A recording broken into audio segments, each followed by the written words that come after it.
Bonjour et bienvenue dans cette masterclass où je vais vous montrer comment écrire votre premier chapitre pas à pas. On va rentrer directement dans le vif du sujet et parler du plan du premier chapitre. Donc ceux qui ont déjà un plan, qui savent de quoi ils vont parler, je vous mets la minute ici. En fait, vous allez avancer dans la vidéo là où je parle d'autre chose. Pour ceux qui n'ont pas d'idée, restez avec moi et je vous montre comment faire. Tout d'abord, vous allez prendre une feuille de papier ou un document Word et vous allez écrire en fait des choses qui vont vous donner des pistes de réflexion.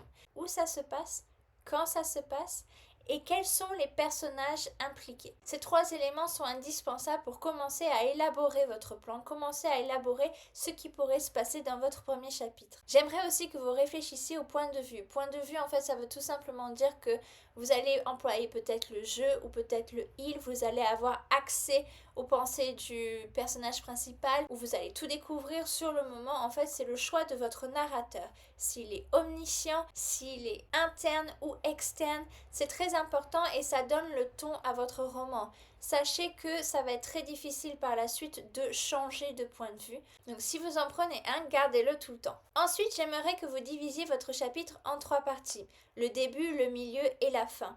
Vous n'avez pas forcément à être hyper exhaustif, mais au moins savoir qu'est-ce qui se passe. Dans cette vidéo, on va prendre l'exemple d'un héros qui est prisonnier dans un château.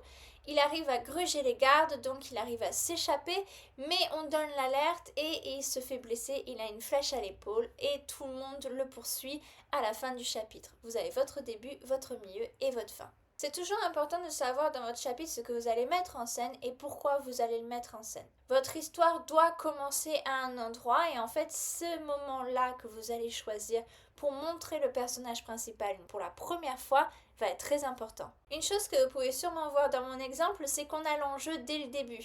Je ne pars pas au tout début d'une présentation de mon héros. Non, je commence directement par une action.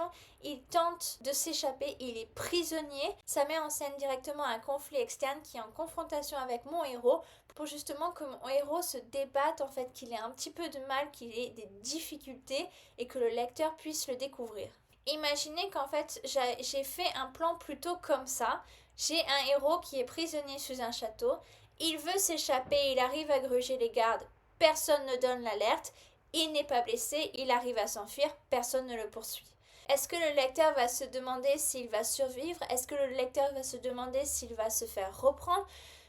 Non, parce qu'en fait, il n'y a pas de difficulté. Le héros est très bien arrivé à s'enfuir tout seul. Et ça, attention, parce que le lecteur a besoin d'implication, il a besoin de risque, il a besoin de ressentir de la peur, de ressentir que le héros n'est pas invincible et qu'il peut lui arriver quelque chose de mauvais à tout moment. Rebonjour à ceux qui nous avaient quittés. Voilà, vous avez un plan, vous avez un début, un milieu et une fin. Vous savez de quoi vous voulez parler.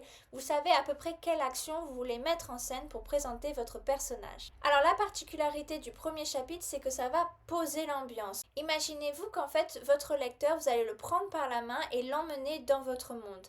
Attention, même si vous le prenez par la main, cette rencontre entre votre lecteur et votre monde n'a pas forcément besoin de se passer dans la douceur. Vous pouvez faire une rencontre assez brutale, mais évitez qu'elle soit confuse, les enjeux doivent être assez clairs. Le lecteur doit comprendre après 2-3 paragraphes qui il va suivre, quel genre d'histoire il va lire et quels sont les enjeux. Comment faire pour que cette étape se déroule avec succès? Ok, reprenons notre prisonnier qui est dans le château, qui est dans sa cellule.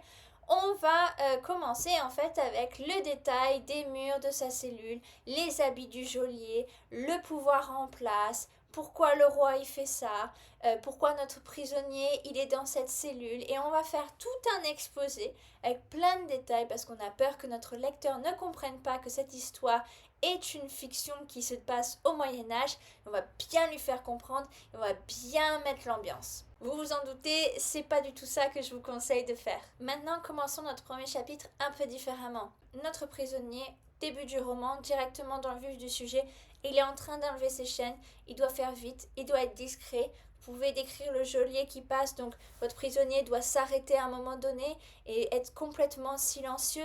Ensuite, il arrive et ensuite il doit s'échapper avec tous les gardes à ses trousses. Là, vous pouvez me dire, oui, mais mon lecteur, il n'a pas le temps de se plonger dans l'ambiance, de vraiment comprendre que ce château, il a été construit. Votre lecteur, en fait, il va, il va tout de suite s'impliquer dans l'histoire. Il va se plonger avec cette action Et dès que vous allez lui parler de château, de toute façon, dès que vous allez glisser un mot spécifique au détour d'une phrase, en fait, il va très vite comprendre dans quelle période historique on est, il va très bien comprendre dans quel contexte on est. Donc faites confiance au lecteur, il est très intelligent et il va s'impliquer directement. Pourquoi le lecteur en fait il va s'impliquer autant? C'est que l'auteur montre le héros dans la mouise. Et dans la mouise ça marche à tous les coups. On comprend très vite en fait les enjeux, les risques et en tant que lecteur on veut savoir comment le héros s'en sort. Vu que c'est le héros, on se doute que ça va être lui qu'on va suivre, donc il va survivre.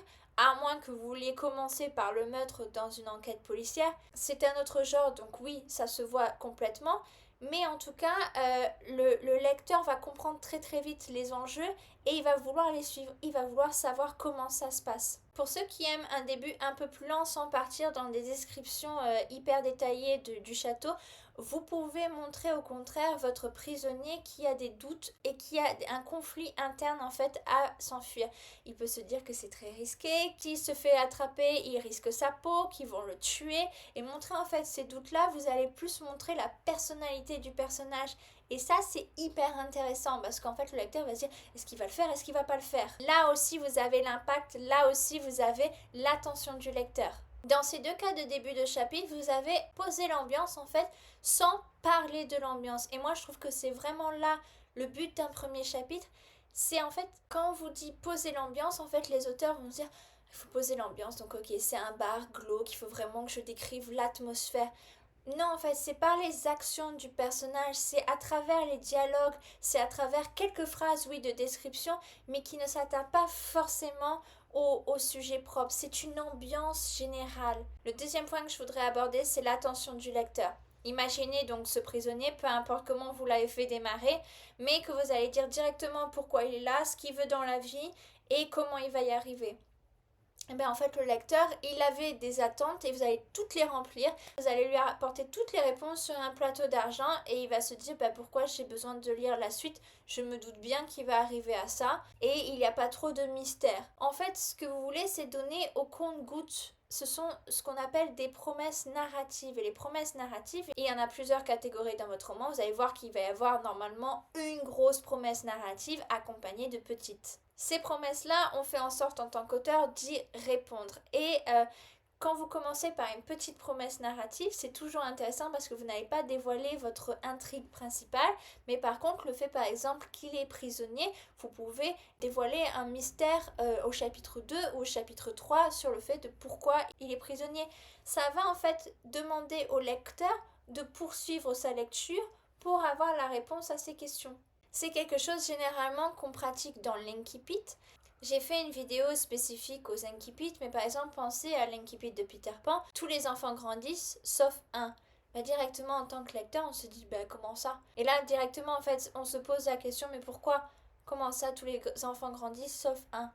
Et directement, on a envie de lire la suite pour savoir. C'est un peu ça que vous voulez tout au long de votre histoire et tout au long de votre chapitre. Le premier chapitre, c'est un avant-goût de tout votre livre. Alors, je vous conseille de mettre votre style en avant, de mettre vraiment vos thèmes dès le début, dès le premier paragraphe. Les thèmes peuvent être l'angoisse, l'ambition, la réussite, l'amour, l'écologie, ça peut être n'importe quoi. C'est ce que vous aimez traiter dans votre roman. Et je vous conseille en fait de les apporter assez rapidement pour que le lecteur sache un peu de quoi votre histoire va parler. Pour montrer votre style, pas besoin de faire des figures de style à tire-larigot, des métaphores alambiquées et toujours plus de mots savants les uns sur les autres. Pour communiquer une histoire, il faut que votre lecteur comprenne ce que vous voulez dire. Il faut que les émotions circulent entre la page et lui, circulent entre les mots et lui. Donc si vous faites des phrases qui font 70 mots où il faut aller chercher 4 fois dans le dictionnaire, ça risque d'être un peu compliqué d'avoir des émotions. Troisième point, cacher les ficelles demande du temps. Alors moi j'adore avoir cette métaphore, c'est qu'en fait pour moi l'auteur c'est quelqu'un qui tire des marionnettes, en fait c'est un spectacle de marionnettes le roman. Et il y a ces ficelles là qu'on tire de droite à gauche pour faire qu'une histoire avance de telle ou telle manière. C'est normal, c'est tout le processus de devenir auteur. Et nous, notre rôle, en fait, c'est de gommer petit à petit les ficelles. Pour un premier jet, vous risquez de les voir, ces ficelles, en fait. Ça risque d'être un petit peu lourd et c'est normal. Vous allez voir qu'en le travaillant et en le retravaillant, votre roman, ces ficelles-là vont se gommer au fur et à mesure et c'est normal, ça demande du temps. Il se peut aussi que votre roman, vous ne sachiez pas où le commencer. Moi, je vous conseillerais de le commencer par une action qui vous semble la plus judicieuse au moment précis où je vous parle, et vous allez voir que en écrivant la fin de votre roman, vous allez peut-être changer le début. Ça arrive. Et à des grands auteurs aussi, Stephen King, ça arrive souvent, dans une interview, il en parlait. Moi, par exemple, dans mon roman, j'ai deux protagonistes, en fait. J'ai deux personnages principaux, on suit leurs histoires avant qu'elles ne se rencontrent. Et mon deuxième protagoniste, je le faisais commencer d'une manière assez violente, dans une bagarre. Donc là, le lecteur était plongé dans l'action directement. Donc j'écris tout mon roman et arrivé à la fin, en fait, je me dis, bah tiens, ça serait sympa d'avoir quelques heures avant sa bagarre pour que ça monte crescendo comme ça. Donc c'est ce que j'ai fait, j'ai rajouté un chapitre avant et c'est beaucoup mieux comme ça. Pour l'instant, choisissez une action que vous pensez être la meilleure pour montrer un conflit, pour montrer votre personnage principal, pour commencer votre histoire. Et soyez flexible. Ne vous dites pas qu'une fois que c'est écrit, c'est ancré à vie. Vous pouvez le changer, il n'y a pas de souci. Et l'écriture, c'est aussi ça, c'est un changement constant. Dans Comment écrire de la fiction de Daniel Davoust, il y a une phrase que j'adore. Et vraiment, comme j'ai compris, ça a changé complètement ma structure en fait et comment j'écrivais mon roman. Cette phrase, c'est: un personnage intéressant veut quelque chose d'intéressant, mais c'est compliqué. Et ça, en fait, ça va être valable pour toute votre histoire et pour tous les chapitres. Vous voulez que chaque chapitre, en fait, votre personnage veut quelque chose d'intéressant, qui galère un peu à l'avoir et qui l'a au final ou qui ne l'a pas, vous décidez. En prenant l'exemple du prisonnier qui veut s'échapper, je prends quelque chose d'assez universel que tout le monde va comprendre.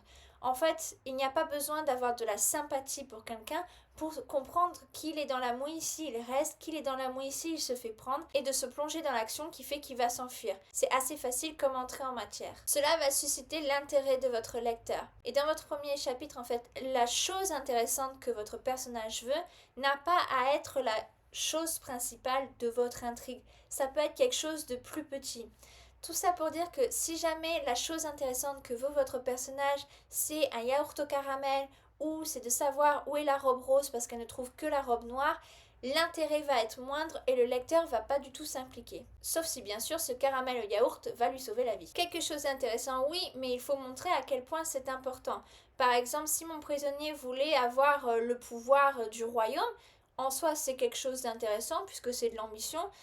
Mais si c'est pas important pour lui à part de satisfaire son propre ego, le lecteur ne va pas s'impliquer. Pensez à Braveheart. Il veut se venger en fait. Toute cette histoire, tous ces combats, c'est par rapport à cette histoire d'amour au début qui nous a émus. Cette peine de cœur qui est terrible en fait nous fait qu'en tant que spectateur, en tant que lecteur pour votre roman, on va vraiment s'impliquer dans cette histoire et on va vraiment comprendre à quel point c'est important pour votre personnage d'avoir cette chose qui est si importante. Ça peut être qu'il peut mourir si jamais il n'a pas cet antidote, il doit sauver quelqu'un donc il doit battre ce monstre.